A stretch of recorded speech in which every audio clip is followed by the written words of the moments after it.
Oi, turma, tudo bem com vocês? Na aula de hoje, nós vamos falar sobre dois conceitos muito importantes que vão mudar a visão de vocês.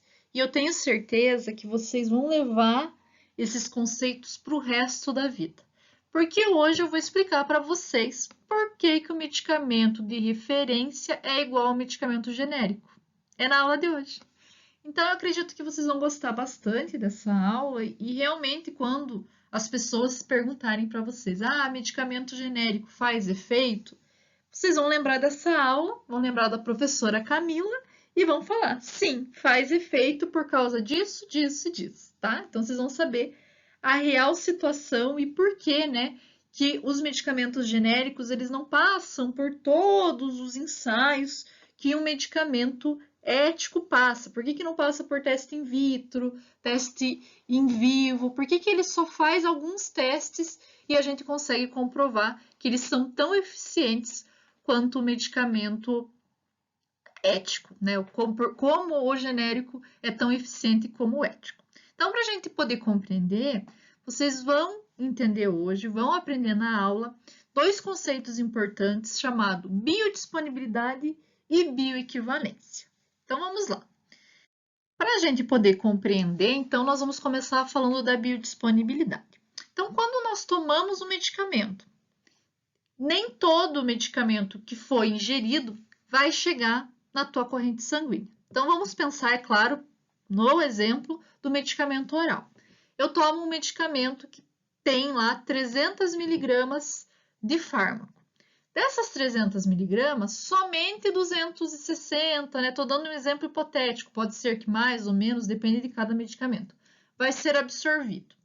Chega no fígado, algum medicamento vai ser metabolizado pelo fígado, outro medicamento já vai ser excretado pela bile. Acaba chegando lá na corrente sanguínea uma quantidade muito menor do que a quantidade que você ingeriu.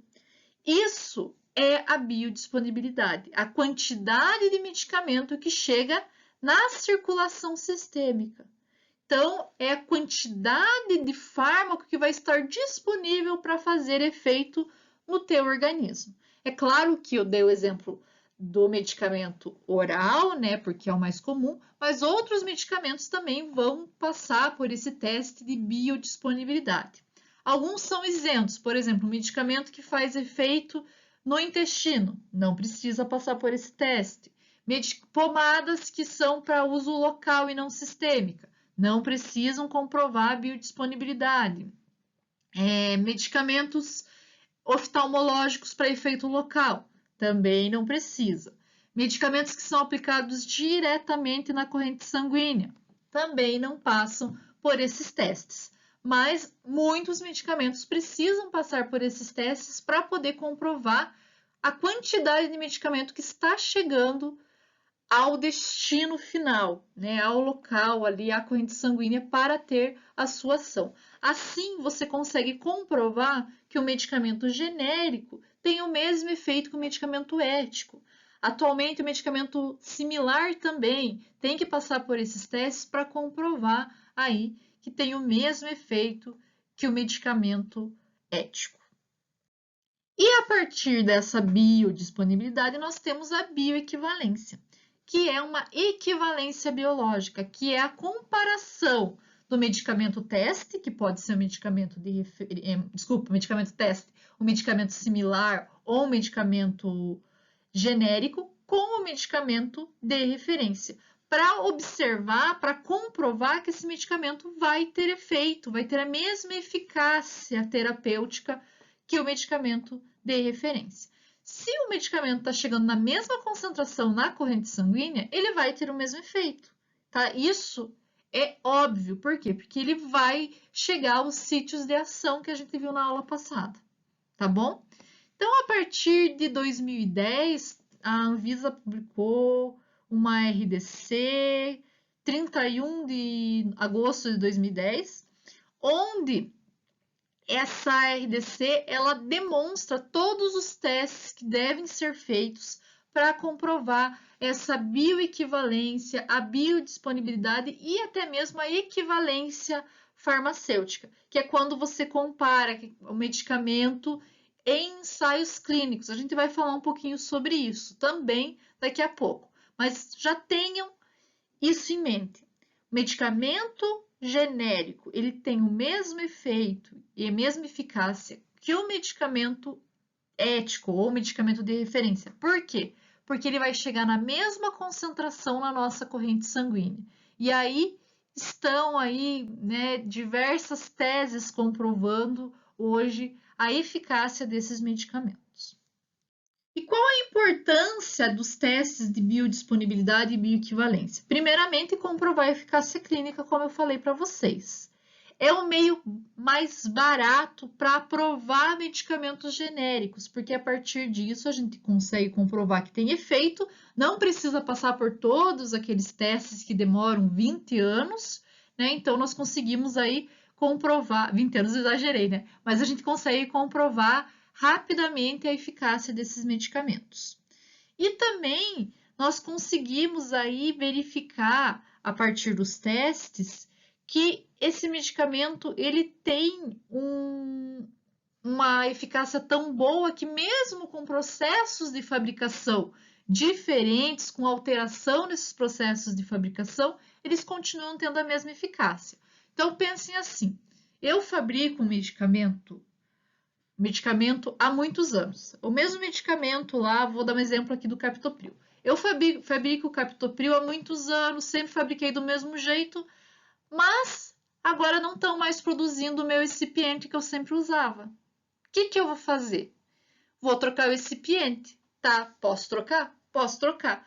Mas eu tenho que comprovar que esse medicamento está sendo equivalente ao medicamento que eu já tinha no mercado antes. Então, eu faço um teste de bioequivalência e não preciso fazer todos aqueles testes que eu faria, né, se fosse um medicamento novo no mercado. Faço somente a comparação, porque eu só troquei um excipiente, não é uma coisa assim que vai alterar tanto. Se eu fizer a comparação, eu consigo demonstrar sem fazer testes mais profundos com esse medicamento. Quais são os critérios, então, para comprovar a bioequivalência dos medicamentos? Eles precisam ser o mesmo fármaco, então se eu pego o captopril, eu vou ter que comparar com o captopril. Se eu pego uma losartana, eu vou ter que comparar com o medicamento de referência da losartana. Então tem que ser o mesmo fármaco, mesma quantidade de princípio ativo. Não posso, para poder dizer que o meu fármaco tem a biodisponibilidade igual, eu vou aumentar esse similar aqui, vou colocar umas gramas a mais e vou comparar, vai dar na mesma. Não pode fazer isso, tem que ter a mesma quantidade. Ter a mesma forma farmacêutica. Se é comprimido, comparo com comprimido. Se é cápsula, comparo com cápsula. Se é pomada, vou comparar com uma pomada. Então, sempre a mesma forma farmacêutica. Mesma via de administração, né? Se é de uso oral, é de uso oral. Se é de uso dérmico, é de uso dérmico. Sempre tem que cuidar com isso. E também, eles podem ou não conter o mesmo excipiente, como eu dei o exemplo no slide anterior. Então, eu posso pegar um medicamento similar que eu tenho como excipiente o amido e pegar um medicamento de referência que tem outro excipiente. Não precisa ser o mesmo excipiente, tá bom? Podem ser excipientes diferentes. Como eu estou falando bastante do captopril, trouxe ele aqui para vocês. Então, nós vamos comparar aqui o medicamento de referência, que é o Capotem, de 25 miligramas, né? Eu quero fazer um medicamento que tenha o mesmo efeito que ele. Então, eu pego aqui um medicamento genérico e vou comparar com ele. Quais são as características que ele tem que ter? Mesmo princípio ativo, captopril, captopril. Mesma dosagem, 25 miligramas, 25 miligramas. Mesma forma farmacêutica, comprimido, comprimido e mesma via de administração. Aqui não tem, mas eu sei que é de uso oral e aqui nós temos aí via oral também, tá? Então, tudo certinho, nós podemos começar a comparar. E como que é feito esses testes, professora? Você está falando, parece sim uma coisa do outro mundo, né? Então, como são feitos os testes? Primeiramente, nós temos laboratórios habilitados pela Anvisa, ou seja, não é todo laboratório que tem permissão para fazer esses testes, somente alguns que são habilitados pela Anvisa. Os medicamentos, eles têm que estar aí dentro do prazo de validade. A Anvisa recomenda que seja até 6 meses após a fabricação, não demorar muito tempo para fazer, então fazer o quanto antes, né, esses testes. Usar uma substância química de referência, então no caso do captopril, pegaria o Captotem, desculpa, para fazer o teste. E utilizar métodos validados. Normalmente, esses laboratórios habilitados pela Anvisa, eles já têm todos os métodos prontos para fazer esses testes, tá? Então, são métodos bem importantes e bem interessantes para avaliação da bioequivalência do medicamento. Os testes entre medicamento de referência e similar ou de referência e o genérico, eles têm que ser realizados simultaneamente, não tem que fazer os dois ao mesmo tempo, juntos, tá? Não pode fazer um num dia e outro no outro, tem que tentar fazer junto para poder obter o resultado mais confiável, tá? Tem que comprovar e comparar, né, a qualidade dos dois medicamentos. Então, a gente não faz só teste em vivo, a gente já vai falar da biodisponibilidade, né, que é um teste em vivo, mas a gente faz outros testes in vitro para poder observar o resultado, tá? Então, é bem importante isso. O medicamento, ele não deve ser desenvolvido, como eu falei para vocês, com uma concentração superior ao medicamento de referência. Ah, eu vou fazer o medicamento aqui que ele desintegra mais rápido, vou fazer ele com uma concentração maior. Não pode. Ele tem que ter as mesmas características que o teu medicamento de referência. Mesma concentração, tem que ter a desintegração bem parecida para não dar alteração e não dar um falso resultado. A bioequivalência, então, ela vai depender da dissolução do fármaco, então, quanto tempo esse fármaco demora para ser dissolvido lá no intestino, da absorção do fármaco, então, dependendo do recipiente que você coloca, pode ser que o fármaco demore mais para ser dissolvido e, consequentemente, demore mais para ser absorvido. Então, são fatores que interferem. Então, a nossa bioequivalência vai depender desses dois fatores. Além disso, a bioequivalência também vai depender da biodisponibilidade do fármaco, ou seja, quanto de fármaco que vai chegar até a corrente sanguínea. E, a partir disso, nós vamos conseguir observar a velocidade que a droga demora para ter o efeito no teu organismo. Quanto tempo esse medicamento demora para chegar na corrente sanguínea. E aí, pessoal, é o que vai nos dizer se esse medicamento é tão eficaz quanto o medicamento de referência. Para comprovar a bioequivalência, então, nós fazemos testes de equivalência, que são in vivo e in vitro.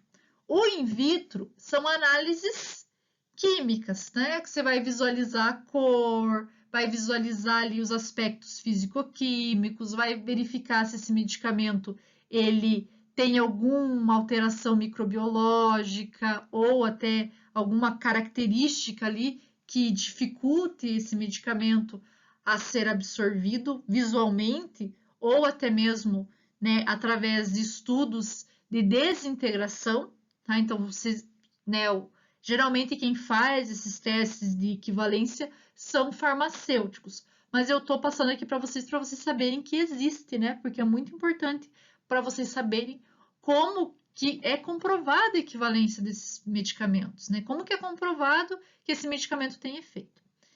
Depois, nós vamos para os testes em vivo, onde nós observamos a farmacocinética. Lembram dessa palavrinha? O que é farmacocinética? É todo o caminho que o medicamento percorre dentro do organismo, tanto no sangue quanto na urina. Então, desde a absorção e a chegada dele lá no seu sangue, na via sistêmica, até a eliminação. Depende muito do medicamento. Tem medicamentos que só fazem teste no sangue, tem outros medicamentos que só fazem teste na urina, tá? Então, depende muito de cada um.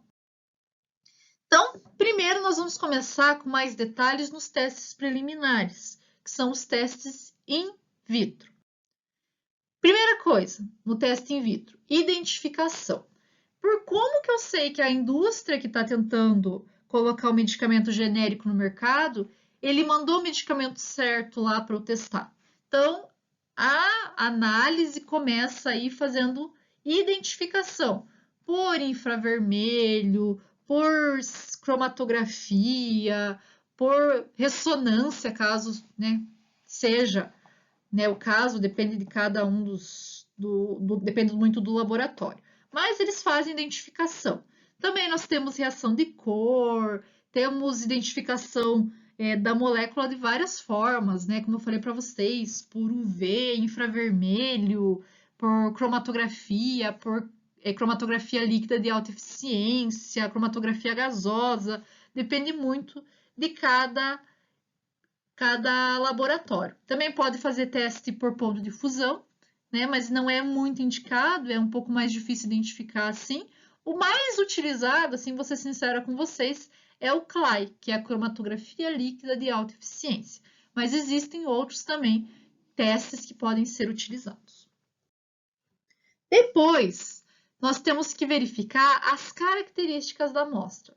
Se ela está límpida, caso seja um xarope, uma suspensão, verificar o peso desses comprimidos ou até mesmo o volume do frasco de xarope, do frasco de solução, verificar pH, testar dureza, friabilidade, que são testes que vão auxiliar na identificação da desintegração, vão auxiliar, tá?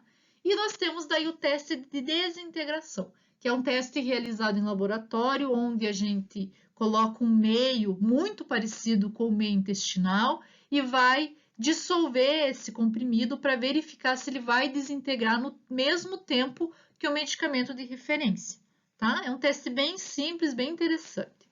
E também vão ser realizadas análises de doses unitárias para ver se aquele comprimido tem mesmo a dosagem que está falando, que o fabricante falou. Ah, ele está falando que tem 100 miligramas, então eu vou fazer um teste de uniformidade para ver se toda essa caixa tem essa concentração.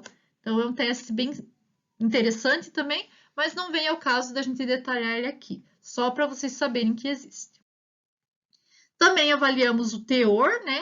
Ver se a concentração bate com o valor declarado. Fazemos ensaios de pureza. Esses ensaios geralmente são feitos através de cromatografia, pode ser cromatografia em camada delgada ou cromatografia líquida de alta eficiência. Testes de segurança biológica, então, se é um medicamento que precisa de esterilidade, avaliamos se tem endotoxina, né, bactérias pirogênicas também, faz-se a contagem microbiana e a pesquisa de agentes patógenos também, tá? Então, são testes extremamente importantes de serem realizados para poder avaliar, antes de avaliar esse medicamento em vivo. E aí o teste mais importante de todos, que é o teste de dissolução, onde nós vamos avaliar quanto tempo esse medicamento demora para ser dissolvido in vitro. Então, é um equipamento bem parecido com o de desintegração, mas a gente faz várias coletas durante a sua utilização, né, a sua dissolução, e vai verificar quanto tempo demora esse comprimido para dissolver. Então, a gente faz o teste com pH, depende, claro, de cada medicamento, mas geralmente um pH ácido, ou pode ser um pH básico, se o medicamento for um medicamento tamponado, né, que ele só vai desintegrar no intestino, mas geralmente é um pH ácido, porque ele desintegra no estômago. Então, você vai ver quanto tempo esse fármaco vai demorar para desintegrar. Daí, nós construímos uma curva. Olha, aqui eu coloquei de novo o exemplo do Captopril, né? Então, nós temos aqui em vermelho um produto A, em verde o medicamento de referência e em azul o produto B. E aqui nós comparamos, olha, quanto tempo esse medicamento demorou para dissolver completamente, 100% de dissolução. Foi comparável as três curvas?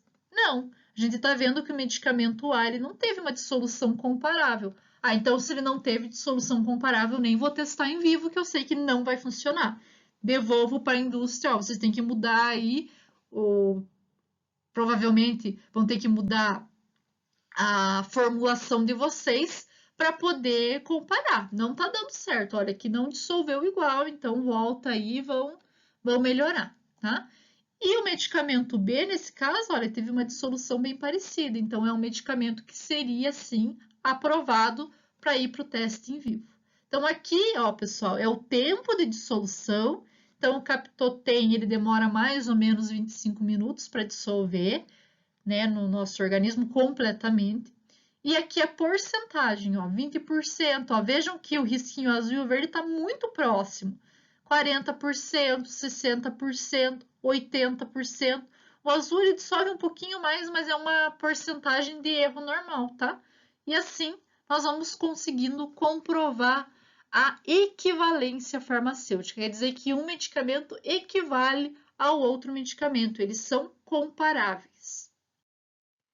E daí aqui eu coloquei um exemplo para vocês do produto A, do produto B e os testes que eles foram realizados. Primeiro a gente fez o teste de identificação, né?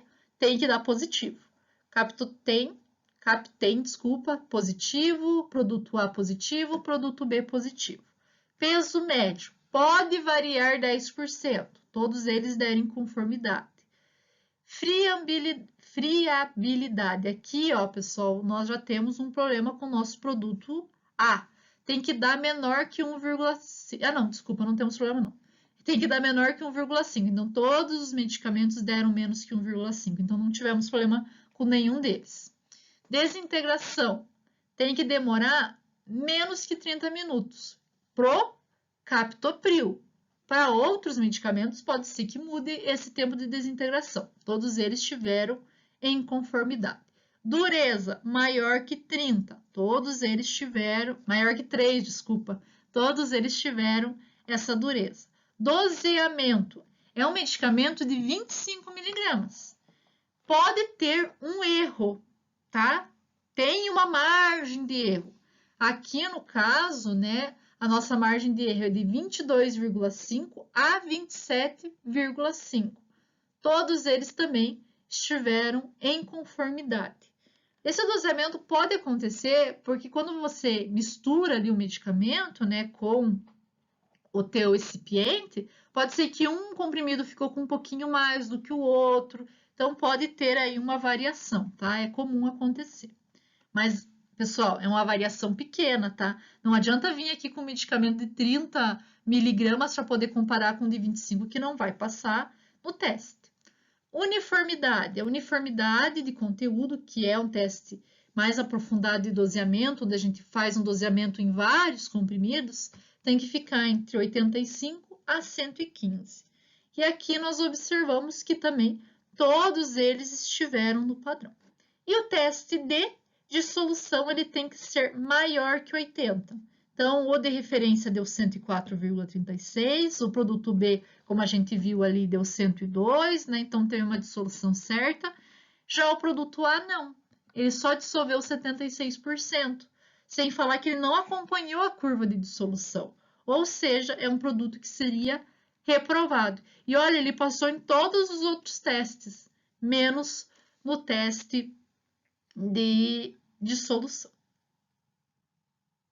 E por que essa dissolução pode ser alterada? Depende muito das características físico-químicas do teu comprimido, da solubilidade dos teus recipientes, do tamanho da partícula, do tipo de sal que você está utilizando e do tipo de recipiente, como eu já falei, de repetir aqui, tá? Então, depende muito de todas essas características. E agora nós vamos falar da análise de bioequivalência em vivo. Tá? Como que ocorre esses testes em vivo? O objetivo desse teste é avaliar o desempenho da forma farmacêutica em condições padronizadas, medindo tanto a velocidade de absorção quanto a extensão, ou seja, quanto demorou para ser absorvido e quanto, né? A extensão quer dizer quanto quanto foi absorvido aí pelo organismo. Nós também temos, né, através desse teste, um grande objetivo que é minimizar, né, a variabilidade relacionada ao paciente. Por isso, a gente utiliza pacientes de várias etnias para poder ter uma variação genética e demonstrar que esse medicamento ele vai ser absorvido na mesma velocidade indiferente aí do paciente que utilizou o medicamento. Para fazer esse teste é necessário seguir um protocolo. Adulto, normal, saudável, em condições já padronizadas, né? Se for, por exemplo, teste de anticoncepcional, vamos fazer em mulher, né? Então vai pegar mulher. Ah, é um teste para um teste de sildenafila, vamos fazer em homem, tá? Então depende muito aí do público-alvo para o medicamento. Uma faixa etária entre 24 e 36 anos, com peso aceitável, porque tem que estar dentro da faixa de IMC, porque a pessoa que está abaixo dessa faixa, ela pode ter uma quantidade modificada de medicamento na corrente sanguínea e acima também. Então, nós precisamos estar aí no IMC, né, dentro da faixa de IMC, índice de massa corporal. Nós também temos que ter alguns parâmetros clínicos avaliados, então avalia-se, faz-se uma avaliação de exame físico, hematológico, estipula previamente uma quantidade de indivíduos que vai fazer o teste, quantas pessoas serão testadas, se esse medicamento é de dose única ou ele tem que ter várias dosagens, depende muito. Na maioria das vezes é medicamento de dose única, mas em casos excepcionais nós temos múltiplas doses, tá? Depende do medicamento. Então, esses são as principais características importantes para o protocolo de teste. A partir do momento que o indivíduo foi selecionado, nós temos que ter algumas características muito importantes. O paciente tem que ficar 2 semanas sem tomar qualquer outro medicamento, o paciente que vai fazer o teste. Tem que estar em jejum, então normalmente eles fazem um jejum noturno. De manhã, a hora que ele chega lá para participar do teste, ele faz uma alimentação padronizada, então todos os indivíduos que vão participar do teste recebem a mesma alimentação para não interferir. Os medicamentos são distribuídos aleatoriamente. Então, o que acontece?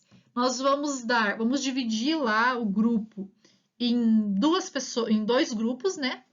E vai dar medicamento de referência para um grupo e medicamento similar ou medicamento genérico para o outro grupo.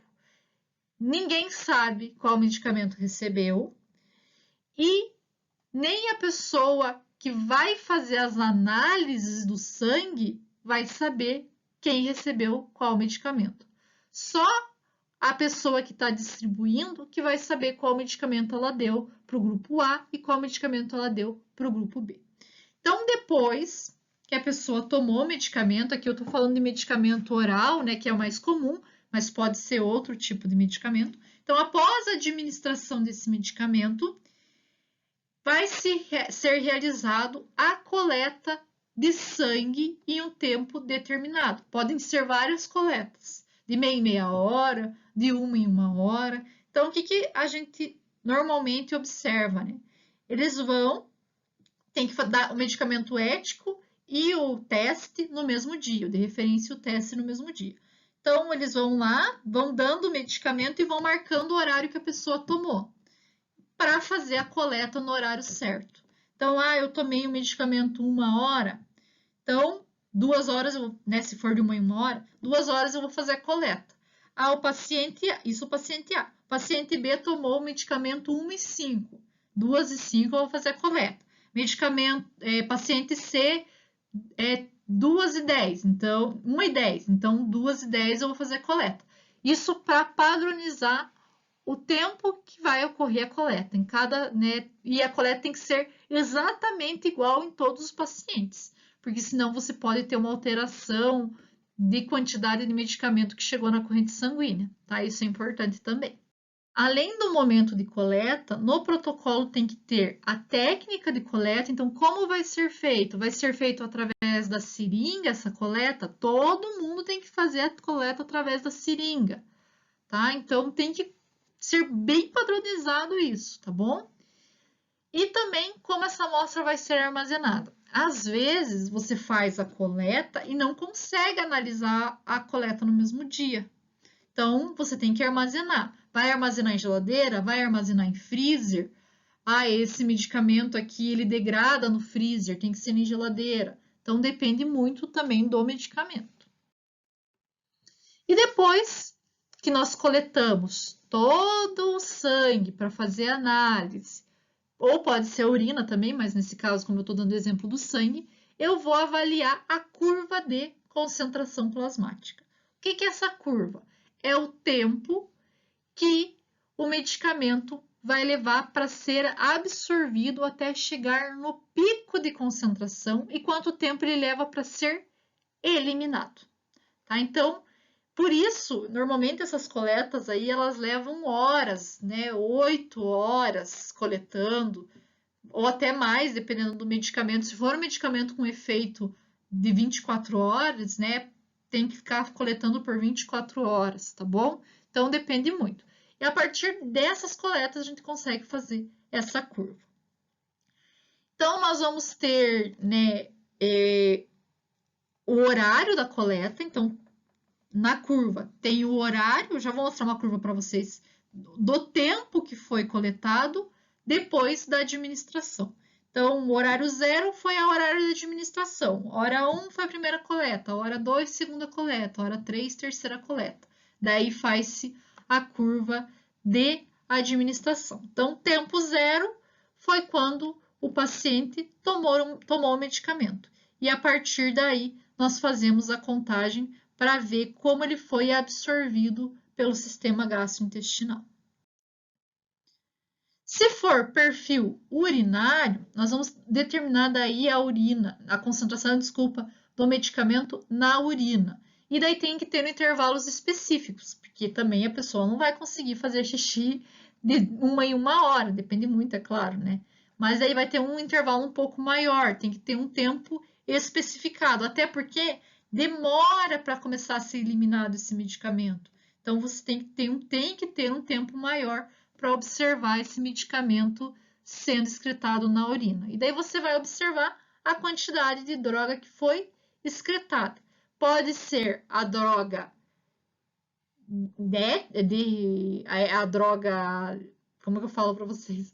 A droga que foi administrada, ou pode ser o metabólito dela, tá? Pode acontecer.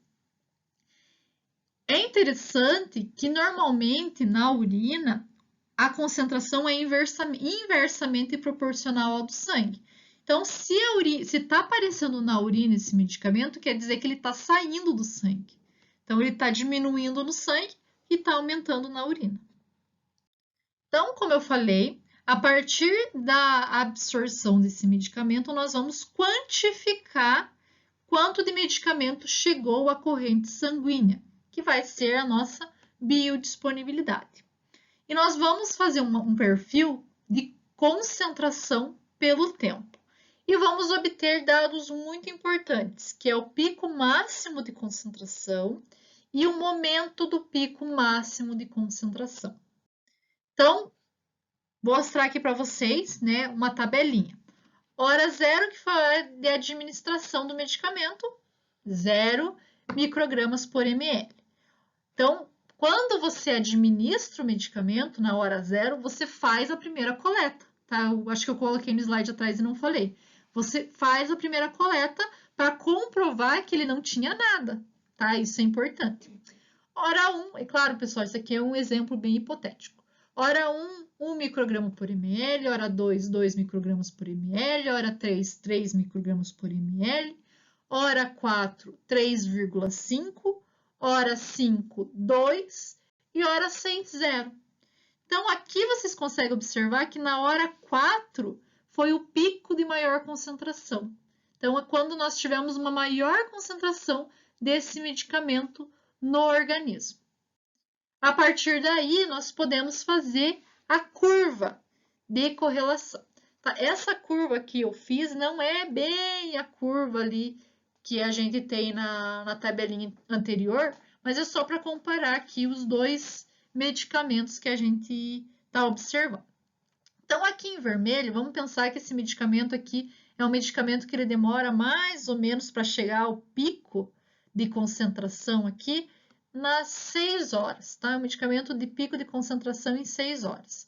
Olha, ele sobe super rápido, chega ao pico de concentração e ele começa a ser eliminado com uma velocidade menor, tá? Então, esse é o medicamento B. O medicamento A, ao contrário, é um medicamento que ele teve uma absorção super rápida, em menos de 5 horas, ali acho que deve dar umas 2 horas e meia, 3 horas, teve o pico de concentração e depois teve uma diminuição. Esses medicamentos são bioequivalentes? Não, né? Porque olha a curva, olha a diferença de curva entre eles, tá? Mas é só para vocês saberem aqui sobre o pico de concentração. Então, aqui, no medicamento A, pico máximo, medicamento B, pico máximo, e aqui, ó, o tempo necessário para alcançar a concentração máxima. Então, demorou aí, né? No medicamento A, demorou umas 2 horas, né? Mais ou menos. E no medicamento B, umas 6 horas aproximadamente. E como que os medicamentos vão ser, então, considerados bioequivalentes? Então, nós fazemos as duas curvas para o medicamento A e para o medicamento B e vamos avaliar aí quanto foi absorvido, quanto tempo demorou para ser absorvido. É claro, gente, que nem todo medicamento vai absorver igualzinho, 100% os dois, tá? Não acontece isso, de ter uma equivalência de 100% sempre. Então, é claro, depois de muitos estudos, baseado em critério médico, foi adotado internacionalmente, não é uma coisa só do Brasil, é internacional isso, uma diferença significativa, ou seja, um intervalo de confiança, que fica entre 80% e 125%. Então, como é que faz esse teste? Eu vou pegar o medicamento de referência. Ele absorveu, né, tanto tempo lá, né, faço a curva e a partir desta curva eu vou avaliar a concentração do medicamento que está sendo testado, tá? E vou avaliar aí a porcentagem, se foi comparável 100%, se ele absorveu um pouco mais, até 125%, ou absorveu um pouco menos, mas a diferença tem que ficar aqui, ó, entre 80% e 125%. Então, menos 20% ou mais 25%. Então, olha aqui. Fiz o medicamento teste e o medicamento de referência. Vocês estão vendo que tem diferença entre um e outro. Eu vou jogar isso em banco estatístico, ele mesmo já avalia, para ver qual que foi a diferença desses dois medicamentos. Aqui, né, já vou dando spoiler para vocês, mas aqui não teve diferença tão grande, a absorção aqui dele não ficou menor que 80%, e por isso ele foi aprovado, tá? Ele chegou no mesmo tempo, praticamente, no pico máximo, demorou mais ou menos o mesmo tempo para ser eliminado também. E quando que é exigido os testes de bioequivalência?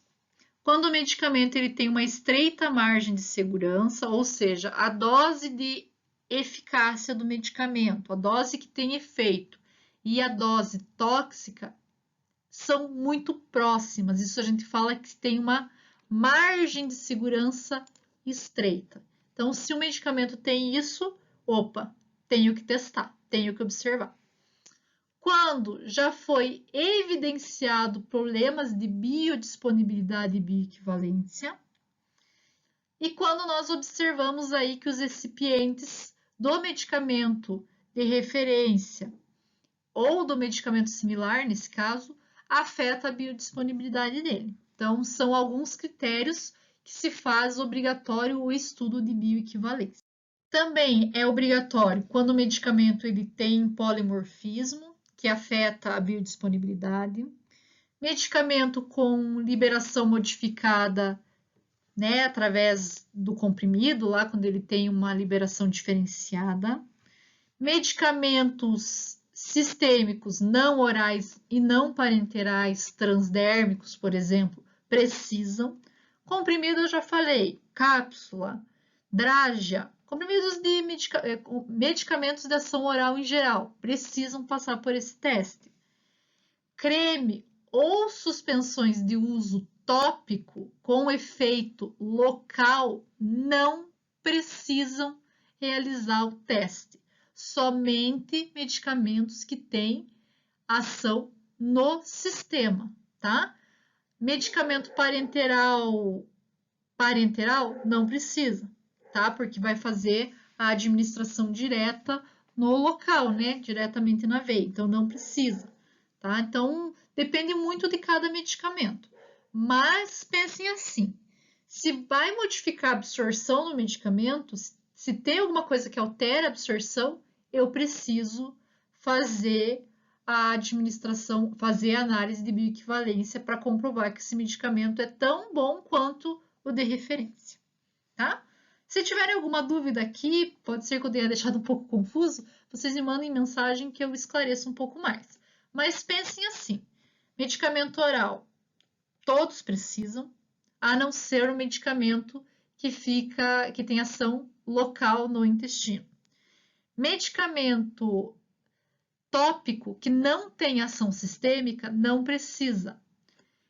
Medicamento para olho, para ouvido com ação local não precisa, mas se for para ação sistêmica, sim.